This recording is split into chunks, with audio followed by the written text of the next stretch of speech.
सुप्रभात बच्चों। आइए आज आरंभ करते हैं आज का पाठ। पिछले दिन नमक का दारोगा कहानी का पाठ हो रहा था, तो उस पाठ की पूरी पढ़ाई हो गई। उसके प्रश्नोत्तर बचे हुए हैं। मैं चाहूँगा कि बच्चे स्वयं प्रश्नोत्तर करने का यत्न करें। अगर नहीं हो सकेगा तो फिर मैं मदद करूँगा या फिर प्रश्नोत्तर कराऊँगा। पहला प्रयास मेरा होगा कि बच्चे की रचनाधर्मिता, बच्चों की सृजनता प्रबल हो। बच्चे प्रश्नों के उत्तर स्वयं लिखें। कक्षा 10वीं तक हम लोग रेडीमेड प्रश्नोत्तर बच्चों को देते रहे। मैंने तो प्रयास किया कि 10वीं में भी बच्चों को प्रश्नोत्तर न दूं, बच्चे स्वयं करें। इसलिए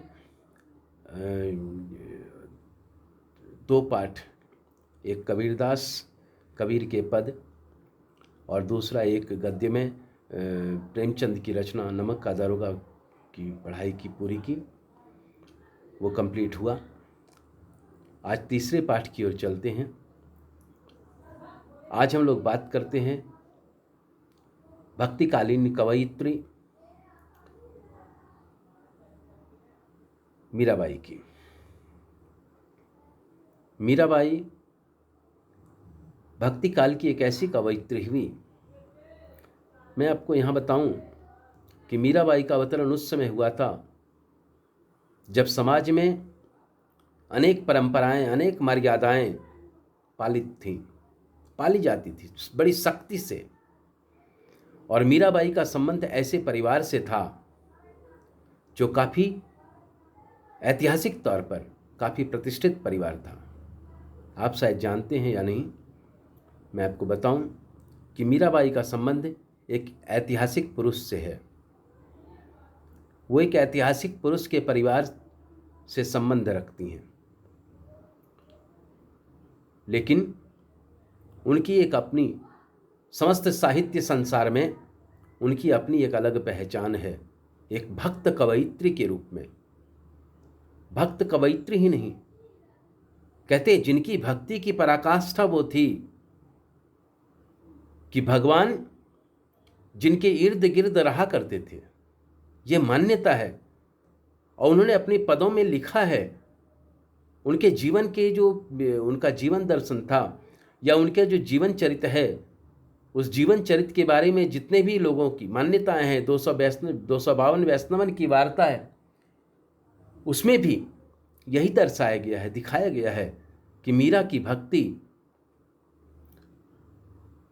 जिसकी कोई बराबरी नहीं कर सकता।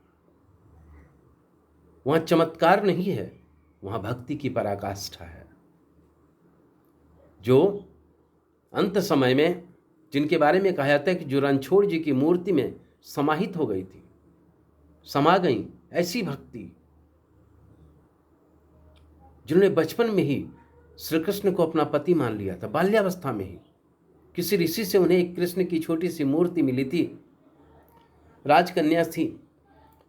किसी ऋषि से आशीर्वाद के तौर पर उन्हें एक छोटी सी मूर्ति मिली थी और कृष्ण से इस तरह दिल लगा बैठी, उस कृष्ण से, उस छोटे सी मूर्ति वाले कृष्ण से इस कदर प्रेम कर बैठी कि उन्होंने सांसारिकता को त्याग दिया। उन्होंने अपने बारे में एक उन्हीं की पंक्ति एक ये कहते हैं कि घायल की गति घायल जाने और न जाने कोई। उन्होंने एक बड़ा सुंदर अपने ही बारे में एक पद का एक पंक्ति लिखा है कि घायल की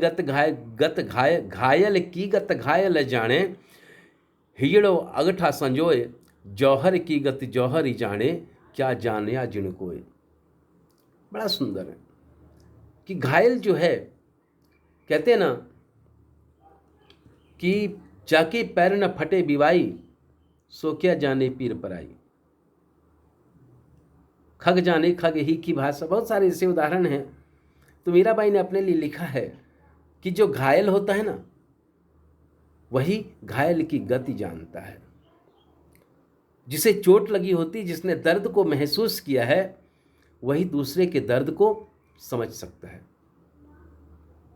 यहाँ पर मैं थोड़ा सा दिग्भ्रमित करता हूँ। हिंदी साहित्य में एक कवि हुए सुमित्रानंदन पंत, आपने उनकी कविता पढ़ी होगी कक्षा 9 में, क्लास 9 में उनकी एक कविता थी ग्रामश्री। पंत ने कविता की परिभाषा देते हुए एक जगह लिखा था, कविता क्या होती है। कविता आज भी तुकबंदी कविता नहीं है। आजकल बहुत सारे लोग, भवानी प्रसाद मिश्र ने एक कविता लिखी है, हिंदी के बहुत बड़े कवि भवानी प्रसाद मिश्र, उन्होंने लिखा है गीत फरोश। उस गीत फरोश में उन्होंने दिखाते हैं कि आजकल के कवि, आजकल जो है लोग तुकबंदी करके अपने आप को कवि साबित करने लगे। 2-4 पंक्तियां जोड़ लेते हैं, तुक मिला लेते हैं और अपनी कविताएं प्रकाशित छपवाने लगते हैं, प्रकाशित करवाने लगते हैं और अपने महाकवि का दर्जा, अपने आप को महाकवि का सम्मान देने लगते हैं। पंत ने ऐसी वास्तविकता कविता की परिभाषा देते हुए एक जगह लिखा था कि वियोगी होगा पहला कवि, आह से उपजा होगा गान, निकलकर आंखों से चुपचाप बही होगी कविता अनजान।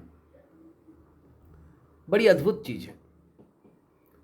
कहते कविता ऐसे नहीं होती। मैंने पिछली कक्षाओं में प्रसंगवश शायद कहीं बताया है, मुझे याद है, माखनलाल चतुर्वेदी की वो पंक्ति। माखनलाल चतुर्वेदी लिखते हैं कि रुदन का हंसना ही तो गान। कहते मीड़ मसक है कसक हमारी, हृत तंत्री की तान, रुदन का हंसना ही तो गान। रोते रोते हंस पड़ो तो गीत बन जाता है, गाने बन जाते हैं। अब सोचो कैसी विडंबना है, कैसी कैसी विचित्रता है कि रोते रोते, वो एक गाना सुना है ना, आंखें है भरी भरी और तुम मुस्कुराने की बात करते हो। बड़ा प्यारा गीत है। और सच में अगर आंखें भरी हो और वैसे में दिल गमगीन हो, दिल दर्द से भरा हुआ हो और वैसे में गा दें, वैसे में हंस दें, तो वो गीत बन जाता है। वैसे में हंसी आ जाए, व्यंग्य नहीं, स्वाभाविक हंसी, तो वो गीत बन जाता है। बिल्कुल वैसे ही यहाँ ये कहते हैं कि जिसने दर्द महसूस नहीं किया, वो दूसरों का दर्द समझ नहीं सकता।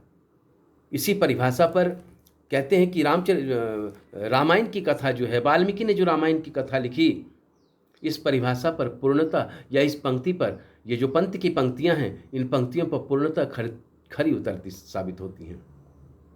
आप जानते होंगे कि ये रामायण की रचना करने वाले महर्षि वाल्मीकि तपसा नदी के किनारे स्नान करते संध्या वक्त, उसी समय एक व्याधे के तीर से काम क्रीड़ा में रथ क्रौंच और क्रौंची में से क्रौंच व्याधे के तीर से घायल हो जाता है।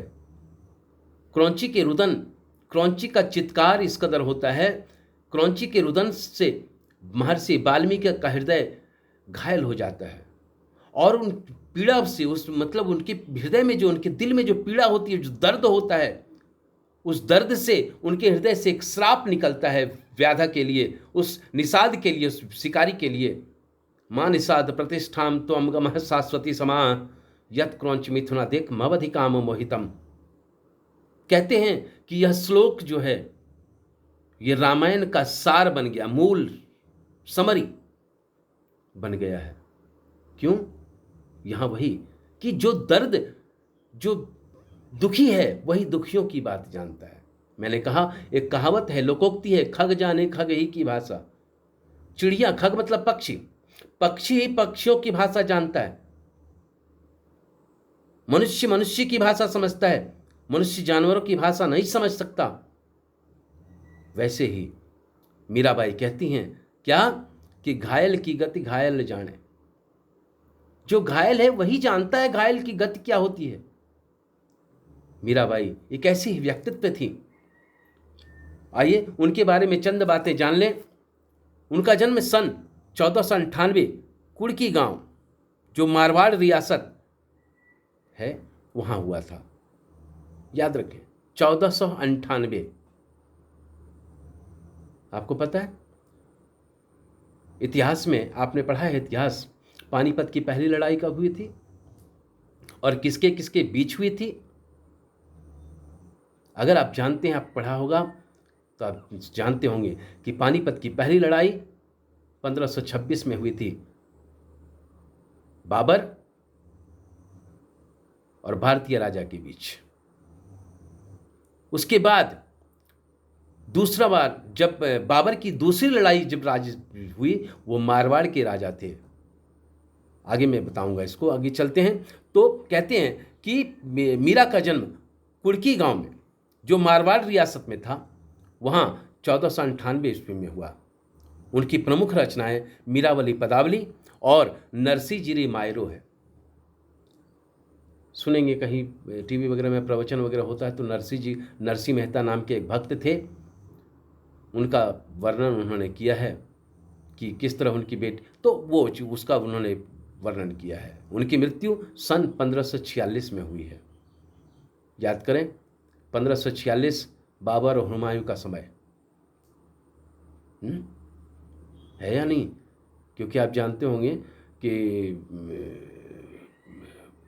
13 वर्ष की अवस्था में अकबर ने दिल्ली पर शासन आरंभ किया था, हेमू को परास्त करके, जिसको पानीपत की तीसरी लड़ाई के बारे में कहते हैं। पानीपत की दूसरी लड़ाई जो हुई थी अकबर और हेमू के बीच, तो 1556 में हुआ था। उस समय से दिल्ली पर शासन है अकबर का।